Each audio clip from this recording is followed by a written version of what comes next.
Bem-vindos ao Advogado do Diabo, a Justiça e os Números. Eu sou a Diana Ramos, diretora do Jornal Negócios, e o Advogado do Diabo é o Luís Miguel Henrique. Olá, Miguel, bem-vindo. E fechadas as festas natalícias, debruçamos esta semana sobre o futebol. Os números do futebol e a recente decisão do Tribunal de Justiça da União Europeia, que terá dado razão aos promotores da Superliga, afastando FIFA e UEFA de votarem esta nova competição que pretendia ser criada. Ou melhor, vamos perceber se é mesmo assim esta a interpretação do Tribunal de Justiça da União Europeia. E para nos ajudar nesta análise, temos connosco Fernando Veiga Gomes, sócio da Abreu Advogados, que acompanha esta área. Obrigada, Fernando, por estar aqui connosco e por participar neste Advogado do Diabo.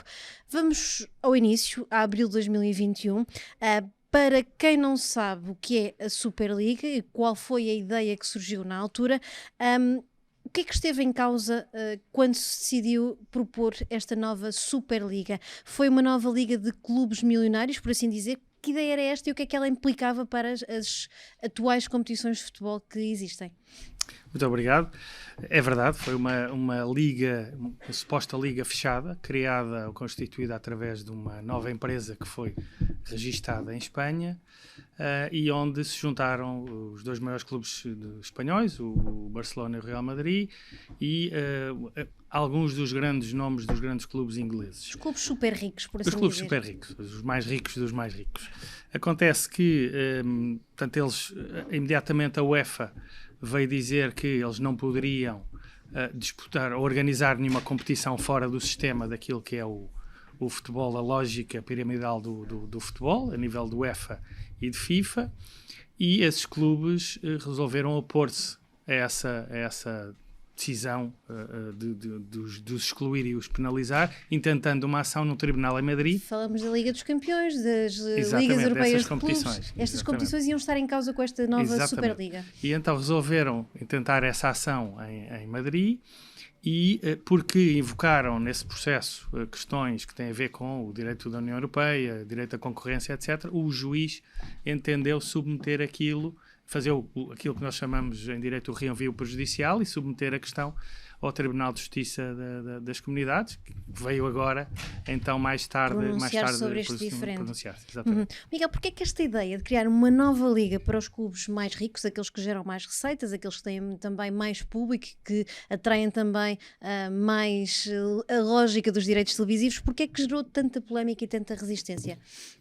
Vamos à resistência. Porque estamos a falar de poder e de dinheiro. E estamos a falar de poder e de dinheiro que, nomeadamente, terá que ser dividido ou repartido ou criado de maneira diferente. Em relação à polémica, porque isto é a inversão daquilo que nós na Europa temos, que olhamos para o desporto e também para o futebol, que tem muito a ver com o mérito, tem a ver com um conjunto de conceitos que, do ponto de vista norte-americano, não são tão apreciados, ou pelo menos não são tão levados em conta. Há aqui uma filosofia claramente norte-americana de maximização do lucro. Não é por acaso que um conjunto de empresários norte-americanos, muitos deles que nada percebem de futebol, do nosso soccer, como eles chamam, mas que investem porquê? Tem muito a ver com identificar de um potencial de crescimento que ainda não está explorado. Quando os norte-americanos, empresários norte-americanos olham para a Premier League, a Inglaterra, ou para a Espanha, ou para a França, quando olham para o nosso desporto rei, continuam a achar que há uma margem de lucro, há uma margem de dinheiro que ainda não está potencializada. Por um lado. Que está concentrada no poder de uma FIFA e essa é a segunda. De uma UEFA. Por outro lado, os clubes que geram isto, e a massa associativa que está por trás, acabam por ficar sem uma grande parte desse dinheiro que é consumida por um conjunto de órgãos associativos, que são a UEFA, que são a FIFA. A UEFA, apesar de ter um cariz diferente, ela não se comporta diferente de qualquer empresa multinacional suíça. E esta é que é um bocadinho a dicotomia, e eu estou a fazer aqui um papel literalmente de advogado do diabo. Não quer dizer que eu defenda isto, eu só quero explicar o racional da questão. E o racional da questão é tão simples quanto isto. Porque é que se comporta dessa maneira? Vamos imaginar que eu sou Real Madrid. Vamos imaginar que eu sou Barcelona e que, independente de um conjunto de erros que eu tenha cometido no passado, eu percebo que eu tenho uma parte do dinheiro que eu gero, do potencial de receita que eu gero, que eu não posso ficar com ela por regras superiores. Isso leio superiores por regras políticas da UEFA e da FIFA. Eu, adepto, eu não quero jogar 50 vezes ou 40 vezes com clubes que não me dão essa capacidade de maximizar o meu potencial. Se eu tenho uma oportunidade de jogar 5 vezes com o Real Madrid, 3 vezes com o Bayern Munique, 2 vezes, eu vou maximizar o meu potencial. Eu vou dar aos meus adeptos, aos meus fãs, aquilo que eu entendo. E há quem olhe e quem tenha percebido claramente que da forma como o futebol, o desporto de rei é gerido na Europa, há muito dinheiro que é perdido para as UEFAs, para as FIFAs da vida e que não ficam nos clubes. Este é o cerne da questão. Daqui a polémica. Fernando, o modelo de negócio do próprio futebol tem-se vindo a ajustar por causa também destas exigências, porque há clubes que concentram uma enorme quantidade de receitas, depois há outros que não conseguem concorrer na mesma dimensão, quer na compra de jogadores, quer no futebol que apresentam, e isso é quase uma pescadinha de rabo na boca.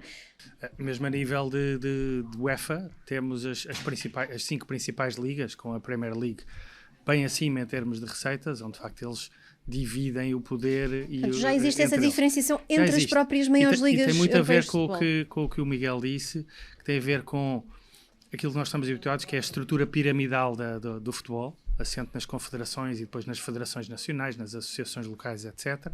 E depois com o tal princípio do mérito esportivo, onde existem subidas e descidas, onde à partida todos funcionam de acordo com as mesmas regras. O modelo tem vindo a adaptar-se, mas lentamente, porque é muito difícil as instituições largarem. Transparência, uma maior transparência das isso seria clearhouse, tem de alguma forma também tentar evitar o desequilíbrio que existe. Isso seria a forma de evitar este poder excessivo a que o Miguel se referiu. E essas coisas combatem-se com boa governança, com transparência, com regras financeiras e não com aquilo que muitas vezes existe associado ao futebol, inclusive os próprios clubes, tem a ver com opacidade, pouca transparência, etc. Mas isto tudo são também manobras que existem aqui por trás.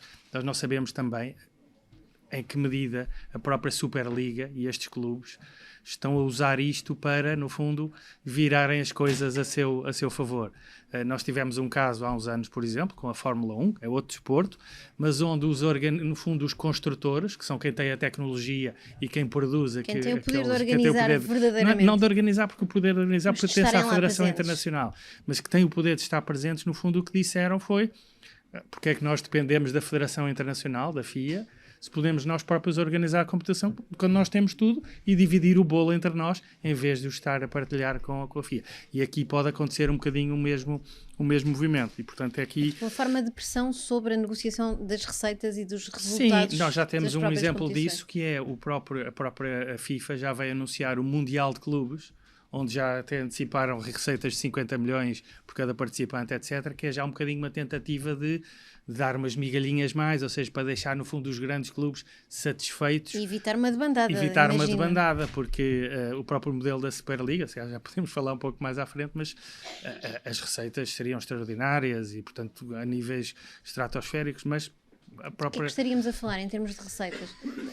É engraçado porque isto foi tudo anunciado, foi tudo anunciado, mas o próprio modelo não está bem definido. Falou-se num modelo fechado, depois falou-se afinal que o modelo já poderia ser aberto com 3 divisões. Portanto, não está claro. Primeiro era um conjunto de clubes fechado, muito reduzido, e depois mais tarde surgiu uma mudança. No primeiro momento o que existe, volto a dizer, eu acompanhei aí, percebe-se claramente que no primeiro momento há uma mentalidade muito americanizada de maximização do lucro. Isso significa que a questão do mérito esportivo é pouco importante. O que é importante é assim, o que é que os fãs querem ver, o que é vendável. Isto tem muito a ver com o avanço da tecnologia e com o avanço do mundo audiovisual. Hoje tudo em dia tu vês no telemóvel, num portátil, em qualquer sítio, tu vês qualquer coisa em diferido. A única coisa que tu não queres ver em diferido 5 minutos depois é o evento esportivo, seja ele qual for. O evento esportivo que possa ser transmitido ao vivo vai continuar a ter e cada vez mais vai ter um valor incalculável do ponto de vista do mundo audiovisual. E foi esta a oportunidade, isto é, quantos mais jogos eu puder maximizar essa receita, mais dinheiro eu vou ter. E esse é o valor incalculável. A partir de um determinado momento, aquilo que o Fernando está a dizer, a questão da criação das 3 divisões, já são ajustes, não porque seja a vontade do negócio fazer aquilo, mas é só para comportar determinadas exigências para que ele politicamente seja mais aceitável e mais vendável. Porque se eu puder fazer 20 clubes de topo e fazer uma liga fechada sem qualquer mérito desportivo, na origem mais crua do pensamento, era isto que estava na sua essência. E isto tem a ver, volto a dizer, maximizar lucro, ter o máximo de dinheiro possível para repartir e para ganhar. É a causa lógica do... Isto é mercantilizar o futebol ao extremo. Se eu posso ter, é o que tu disseste, se eu posso ter 6 Real Madrid e Barcelona por ano, não é porque é que eu vou ter só 2. É exatamente isso. É explorar aquele sentimento de fanatismo pelo futebol que certamente já era... E é o produto audiovisual que tu tens para entregas lá no final, além do merchandising e tudo o resto. Mas basicamente o que vem, este dinheiro é todo ele quase criado, o funding que vem daqui, vem a ver das transmissões audiovisuais que tu vais vender a valores estratosféricos. Miguel, e como é que ficariam os clubes portugueses num cenário de uma nova Superliga, quando já temos aqui problemas em ter poucos clubes a conseguirem ir às principais competições, nomeadamente às Champions?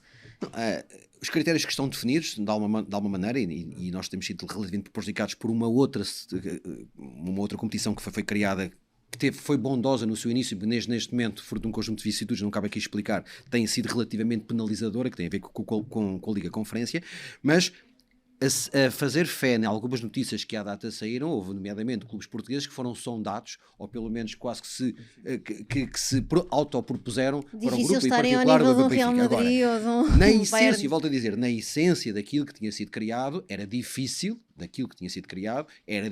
clubes como Benfica, como Porto e o Sporting estarem lá presentes. A partir de determinado momento percebeu-se claramente que se algum dia a Superliga conseguir vir à luz do dia, não é impossível que um clube, não estou a ver mais do que isso, possa conseguir lá estar. Se algum dia isso acontecer, isso é o jackpot dos jackpots para esse clube português, e esse clube acaba por ter uma dimensão e uma vida ligeiramente distinta.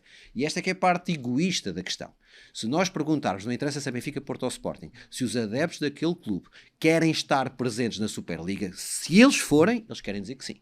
Mas se olhares para o futebol português, todos vão dizer que não. Resumindo, isto tem muito a ver de olhar com o próprio umbigo e de saber se querem fazer o bem comum e ser altruístas, ou se o egoísmo e o mercantilismo, quando beneficia... Se querem ver o futebol ou se querem ver a sua equipa. Agora vou fazer de advogado do diabo. Não sei, nesse tal modelo das três divisões, se algum dos clubes portugueses maiores iriam para a divisão do top. E isso assim seria um prejuízo. Principalmente porque o futebol português vive muito de vendas de jogadores e, portanto, não estando na liga principal, a montra desaparece.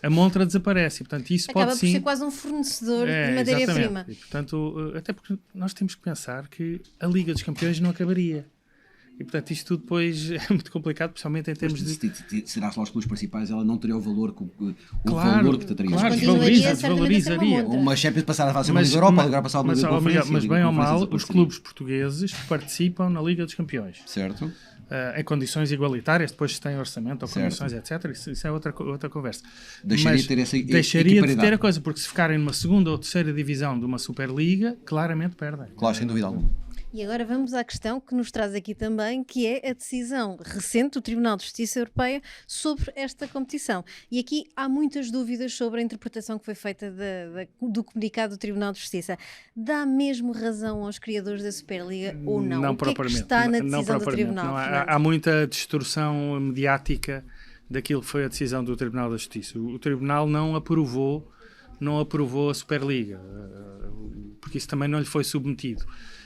O Tribunal, o que no fundo veio pronunciar sobre as regras existentes a nível do UEFA e de FIFA. E disse duas coisas, basicamente. Foi que as regras que sujeitam as competições entre clubes à aprovação prévia e que proíbem os jogadores de disputar competições fora das competições oficiais UEFA e FIFA, que essas regras são ilegais e contrárias ao direito europeu. Isto por um lado. Então isso é um primeiro passo para novas competições, de certa forma, ou é só ajustem as regras? Exatamente, ajustem as regras, porque essas regras são contra o direito da União Europeia. E o segundo ponto, também muito importante, foi que, no fundo, veio dizer que as regras que dão o controle exclusivo à FIFA e à UEFA da exploração comercial dos direitos relacionados com essas competições são contrárias ao direito da concorrência, também a nível de direito europeu. E, portanto, não veio propriamente dizer, o que no fundo é uma chamada de atenção à FIFA e à UEFA, a dizer, vocês têm que adaptar as vossas regras e colocá-las de acordo com aquilo que é o direito europeu.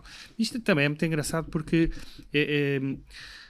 o Tribunal da Justiça já várias vezes pronunciou sobre o futebol e já admitiu várias vezes que o futebol tem as suas especificidades e é um direito, tem um direito regulatório especial, aceite, e portanto há certas regras daquilo que é o direito da União Europeia que podem, no fundo, decair ou não ser aplicadas da mesma forma por causa das especificidades do futebol. E aqui haverá margem para haver algumas mudanças ou também vai cair no esquecimento esta decisão? Não, eu acho que aqui a UEFA e a FIFA irão, na medida do possível, adaptar as regras de acordo com aquilo que o Tribunal decidiu. Isso não quer dizer que a Superliga nasça por causa disso, até porque, naturalmente, e vimos o próprio Presidente da UEFA, várias declarações posteriores, eles vão fazer, naturalmente, a vida muito negra à Superliga. E tem uma arma poderosa, que são os calendários. E isso, ou seja, uma Superliga que teria que disputar-se a meio da semana, e nós ouvimos falar pelo menos 14 jogos a mais num calendário que já tem... Que já é altamente já é o pressionado. que os jogadores já têm 70 ou 80 jogos, portanto seria uma loucura. Mas quer dizer, então o que é que um Real Madrid teria que ter uma equipa para jogar a Superliga e uma equipa para jogar a Liga dos Campeões no mesmo dia, A e a equipa B. no mesmo dia, à mesma hora? Eu acho que isso a UEFA pode usar isso e dificultar a vida por essa via à Superliga. Miguel, e olhamos para outro prisma. Esta decisão pode mudar de alguma forma aquilo que é considerado o poder excessivo de entidades como a FIFA e a UEFA? Um reajuste destas regras, ou será mais do mesmo e ficará tudo mais ou menos na mesma? Os anos que eu levo disto, eu posso dizer que na essência nada muda, vai haver alguma operação de cosmética. Eu não conheço nenhum alto dirigente do futebol que queira voluntariamente prescindir ou abrir mão de 1 centímetro que seja do poder e da capacidade que tenha. Agora, que realmente, do ponto de vista cosmética, algo vai ter que ser feito e apresentado para que seja mais conforme esta nova realidade, eu não tenho dúvida disso. Só para falar que, mesmo em relação à comunicação como ela foi apresentada e à destruição que o Fernando fez, eu estava aqui, fez-me lembrar muito, quando comecei a ler e comecei a perceber um bocadinho da questão, fez muito lembrar o próprio comunicado da Procuradoria-Geral da República em relação ao nosso Primeiro-Ministro. Então, quando sai, parece que o senhor tinha cometido um crime, e aqui, quando sai, parece que a Superliga foi criada. Quando tu vais ler depois, na essência, todo o resto é entre o mundo que foi criado, entre a revolução que aparentemente foi criada naqueles primeiros minutos ou horas seguintes aos comunicados, e aquilo que é a realidade da essência, vai um mundo. Aquilo que a decisão diz é: não podem fazer isto. Em momento algum diz: façam aquele outro. E esta é um bocadinho a grande distinção que tem que ser feita neste momento. Portanto, também acredito que não vai haver grande alteração significativa. Eu acho que para já não. Que será mais cosmética. Eu acho que isto servirá, acima de tudo, para os clubes poderosos, no fundo, ganharem poder negocial perante a UEFA e tentarem repartir o bolo de outra forma. Porque, no fundo, é isso que eles querem. Miguel Paiás Maduro vinha dizer que era uma boa decisão, mas que nada mudava no essencial. Exatamente. Estou completamente de acordo com isso. E eu acho que vai haver aqui os próximos meses. Isto também é o início de uma batalha judicial, porque depois as coisas não ficarão por aqui. E como eu disse, o próprio Presidente da UEFA já disse que, sim senhora, querem a Superliga, avancem, façam, mas depois na prática não será exatamente assim. E pela primeira vez, só para completar, se formos ver o que é que aconteceu nas primeiras 24 horas a seguir à decisão, tu tens o alinhamento quase de todos os astros, ligas, federações, a ECA, que é a Liga de Clubes Europeus, UEFA, FIFA, toda a gente com o mesmo diapasão, toda a gente com o mesmo discurso. Temos, inclusive, Miguel, desculpa interromper, o governo inglês disse que vai legislar para proibir os clubes ingleses de sequer terem a ideia de participar. Este alinhamento cósmico que existe dificulta muito, mas, e isso concordo com o Fernando, tudo isto tem muito a ver com a capacidade negocial que clubes, particularmente clubes espanhóis, e alguns deles em particular, que estão, Barcelona, que está carente de ter acesso a mais e melhor dinheiro, isso vai-lhes dar outra capacidade negocial para ter acesso a mais verba, que é o que neste momento os pais precisam. E isso leva-me à minha última questão, Fernando, também para fecharmos. É difícil que haja um ressurgimento da Superliga, mas pode surgir algum outro tipo de competição também nova neste campeonato? Eu admito que eles queiram testar. Testar o modelo e ver se conseguem ensaiar algum tipo de competição. Mesmo com todas as barreiras, as dificuldades de calendário, a pressão que existirá. Eu admito que eles queiram ensaiar isso, lá está, para ganhar poder negocial. Eu acho que isso aí, talvez não naquele primeiro formato que iria, no fundo, quase substituir a Liga dos Campeões, mas eu acho que eles irão tentar, pelo menos dá-me ideia. E lá está, para ganhar poder negocial. Acho que é isso que se trata. Muito bem, está assim feita a análise esta semana. Fernando Gomes, muito obrigada por se ter juntado a nós no Advogado do Diabo, e obrigada também, Luís Miguel Henrique, por mais esta semana. Assim que nos acompanha, até para a semana, e votos de um excelente 2024.